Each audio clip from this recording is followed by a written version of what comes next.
खुलुमबाय BTR news चेनेलाव गासैखौबो बरायबाय। आंनि चेनेलखौ साबस्क्राइब खालायदो आरो बे खाथिनि बेल आइकन बेलखौबो थुनानै होदो जाहाथे भिडिअ हगारनो सिगांग्रो नटिफिकेसन सौनो होदो। गसाइगाव महकुमानि सिङाव थानाय बनखाथायाव अल आसाम मिनियरिटि स्टुडेन्ट अफ इउनियन आ मैया सुबुं गमा हाबाफारि लादों। रावबो गैयै हरनि समाव खाबु लानानै सिनाय मोनै दुथां सिखावफोरा दखान हाथाय बाजारफोराव मुवा बेसाद खावग्रा लांग्रा सिखावफोरखौ गोख्रोङै संदाननानै हमनांगौ। पुलिसनि प्रसादआ बुद्धदेबनि मोसाहारि। हिमन्त बिश्व शर्मानि जाख्ल'नायनि हेंथायै जुजिनाय सरकारनि सिगाङावनो आरो खायसेबाव जाख्ल'नायनि अजद सिखारदों।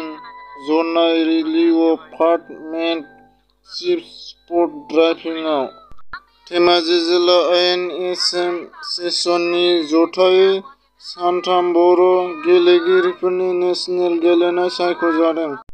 हरनि समाव खाबु लानानै दुथां सिखावआ जायगानि गंथाम दखाननिफ्राय 5 लाखनिबो बांसिन मुवा बेसाद खावनानै लांदों। कार्बि आंलंनि लांहिनि हाजोआरि फोथाराव जानो गोनां एबसुनि 54थि बोसोरसालियाव जथाय आसाम भारत रायजोआव जानाय साफ्रोमबो बर' फरायसाफ्रानो बाहागो लाफैगोन। बे बाथ्राखौ बुंदों दिपेन बर'।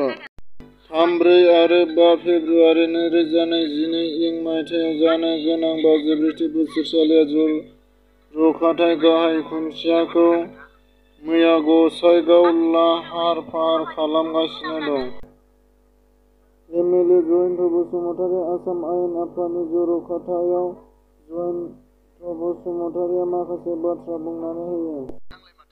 जानालिगाव हाथाइसालियाव साखाथिनि फारसे बिफांआव हाग्रानि मासे गोसोम मुफुरा हरनि समाव फैनानै थाफैदों।